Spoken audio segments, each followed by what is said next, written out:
Hi Evie, I hear it's your birthday today, 9 years old. Now there's something you don't know about me. When I was 9 years old, this is when I started learning magic. So my uncle would visit me every weekend and he'd show me a variety of tricks with cards and coins, but there's one particular trick that stuck out for me.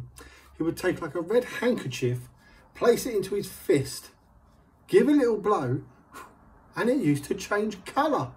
It was unbelievable. I had no idea how he was doing it. Always thought he had one hidden in his hand, but he'd show his hand empty. Eventually he told me how it worked, and as it's your birthday, I'm going to tell you.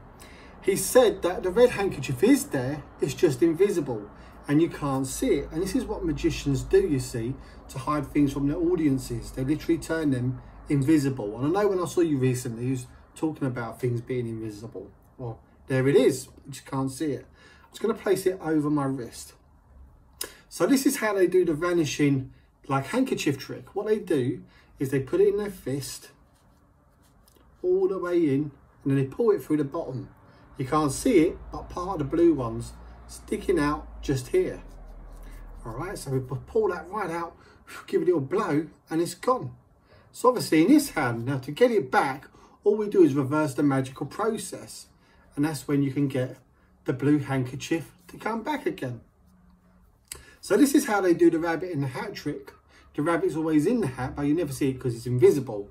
Then they just reverse the magical process, and that's when they can pull the rabbit out. So let's not forget, we still got that red handkerchief. Let me just get rid of that one. The red one is here. You can't see it because it's invisible. But if you reverse the magical process, that's when we can get the red one back also. Anyway. So as I was learning magic, my uncle brought me to a magic shop called Davenport's, which was in Charing Cross in London. And I remember going through the door, hearing the little doorbell ring, and the shop was very dark and mysterious, and all the magical props on the shelves and the posters. It was a really wonderful place. Unfortunately, it's closed down now, which is quite a sad thing. But I remember the guy on the till, he had these 4 cards, these 4 jacks, and he said to me to keep my eye on them as they do something strange and mysterious. He said if you turn one face down, another one turns face down, till all those 4 jacks all turn over. He said the reason for this is they have some sort of weird, strange sort of connection with each other. And what you do with one jack would eventually happen to all the others. So if you turn one over, they'll all turn over.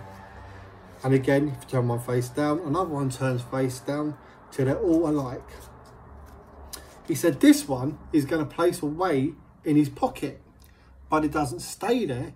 It wants to come right back to join its friends because he misses them. So when you get 1 jack up, you get 2. Remember what I said? You get 2, you get 3. This one he placed in my hands. So I'll just leave it on the table for now. So you've got 3 jacks still facing up. But if you give them a shake, you can see how they completely change colour. That's 1, 2, 3. And let's not forget what happens to those jacks will also happen to this one.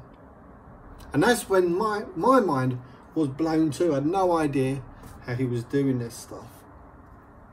So eventually, when I started going to the library and learning how to do magic, I would read magic books. And this really kept me out of trouble, especially when I was a younger age. And I would sit there for hours in the bedroom practicing how to do certain things, such as pulling string through the ring.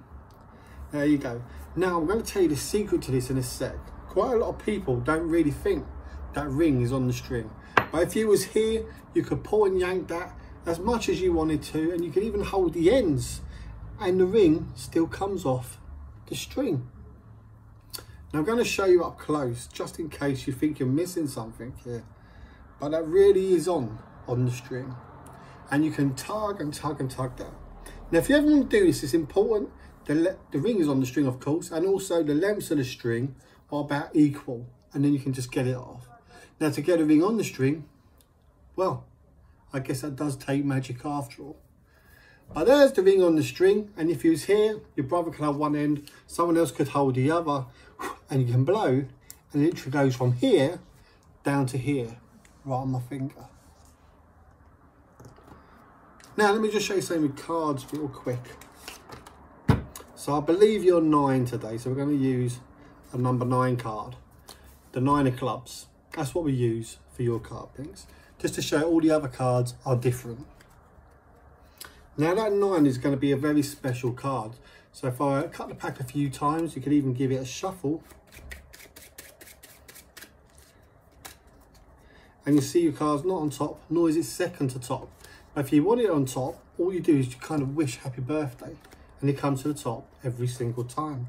So if I place it in the center, again, it'll come to the top. Right there.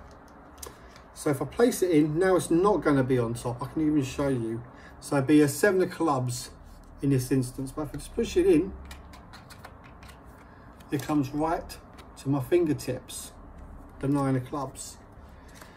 Just in case you think I'm cheating, look, I'll even place it in. I can even show you it's going in the center. And I'll place it into the center of this one, into the center of that one.